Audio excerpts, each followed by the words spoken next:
확실한 거는 미용과 재건 중에서 재건 수술이 훨씬 어려운 수술인 건 맞습니다. 재건 수술이 사실 성형외과의 꽃이라고 할 수 있죠. 결과가 좋으면 오히려 재건한 쪽이 더 예쁘거나 더 만족스러운 가슴이 만들어지기도 하는 거죠.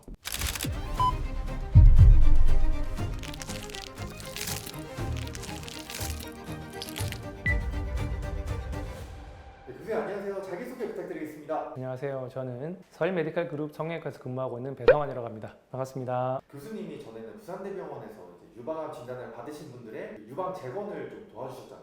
사람들한테 약간 인식이 좀 있는 게 있더라고요. 미용 수술을 잘 못한다더라. 골칫골을 네, 제가 좀 순화해서 하려고 했는데 네. 사실인가요? 확실한 거는 미용과 재건 중에서 재건 수술이 훨씬 어려운 수술인 건 맞습니다. 유방 수술할 때도 유방 재건 수술은 만두를 빚는 과정이고 유방 확대 수술은 찐빵을 만드는 과정이라고 늘 이야기 드려요. 왜 그 얘기를 드리냐면 만두를 예쁘게 빚기라는 건 굉장히 어렵잖아요. 얘를 예쁘게 빚으려고 그러면 만두피도 정말 얇은 두께를 잘 만들어야 되고 그 다음에 만두소도 잘 다져야 되고 그리고 쌀 때 울퉁불퉁하는 게 정말 잘 싸야 겨우 동그란 모양이 만들어지는데 찐빵은 사실은 대충 쪄도 안에 심지어는 뭐 깍두기를 그대로 넣고 쪄도 빵이 부풀면서 매끈매끈하고 동글동글하게 예쁘게 만들어지잖아요. 왜 이 얘기 드리냐면 이 확대 수술 같은 경우에는 내 살이 다 있는 상태에서 보형물만 넣는 거기 때문에 두꺼운 피부가 있단 말이에요. 찐빵처럼. 그래서 안에 보형물이 터지든 접혀있든 얘가 찌그러져 있든 간에 밖에서 봤을 때는 언제나 동글동글하고 예쁘게 모양이 보일 수밖에 없어요.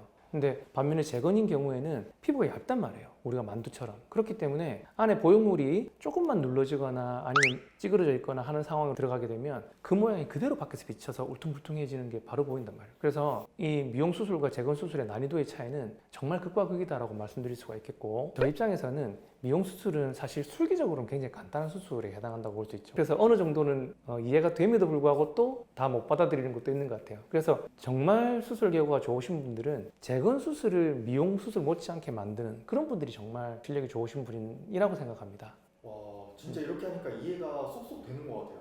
그러면 어떻게 보면 재건이라는 과정은 창조를 하는 거네요. 맞습니다. 그래서 대학에 있는 동안에 정말 저한테 큰 의미가 됐던 것은 우리 성형외과에서 재건 성형이라고 하는 거는 여러 가지 조직들 또는 우리가 쓸 수 있는 보형물들 이런 것들을 이용해서 없는 거를 만들어내거나 여러 가지 조합을 만들어서 또 다른 걸 만들어내는 과정이었기 때문에 약간 좀 창조주가 되는 것 같은 그런 느낌이 있습니다. 그런 의미에서 재건 수술이 사실 성형외과의 꽃이라고 할 수 있죠. 그래서 그러면은 재건을 할 때도 모양 미용도 어느 정도 기대를 할 수 있는 건가요? 어떤 수술에 따라 다르겠죠.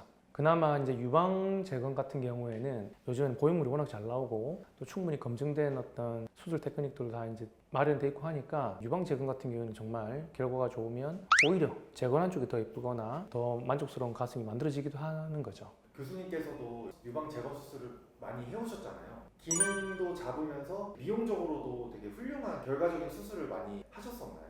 그럼요. 그래서 저 같은 경우도 이제 제가 생각하는 어느 정도 결과가 나온다고 생각하기 전까지는 수술을 할 때 늘 괴로웠던 것 같아요. 환자분들한테 내가 정말 최선의 결과를 내고 있느냐 아니면 이 수술이 가장 정답이 되는 상황이냐 자문을 해야 되거든요. 그래서 괴로워지는데 어느 정도 제 스스로 만족할 정도의 결과가 나오고 있다 하는 정도의 어떤 확신이 들면서부터는 환자분들한테 설명을 하거나 권하거나 할 때 내가 자신 있게 권하고 그 결과가 또 내가 원하는 거 나오지 않았다 하더라도 거기에 대해서 나도 수긍을 하고 환자분들한테도 설명을 드릴 수가 있는 거죠. 저 같은 경우도 재건을 목적으로 병원을 찾긴 해주셨지만 반대편하고 같이 맞춰서 더 크고 예쁜 가슴을 만들어 드린다든지 아니면 너무 처져서 모양이 보기 싫은 경우는 재건하면서 더 올려서 맞춰드린다든지 그런 경우가 많았었죠. 그리고 그렇게 하시는 분들이 더 결과는 더 좋고 환자분도 더 만족하셨던 것 같아요. 교수님께서는 한쪽 기능만 하는 가슴만 만들어주기보다는 기능도 챙겨주면서 위적으로 아름답게 보일 수 있을까에 대한 괴로움이 엄청 크시면서 수술을 많이 하셨겠네요. 그럼요. 그게 우리 성형외과에서 숙명인 것 같아요.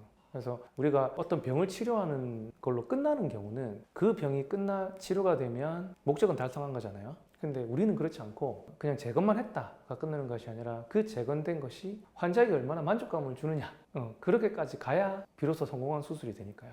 그래서 더 많은 걸 고려할 수밖에 없는 것 같아요.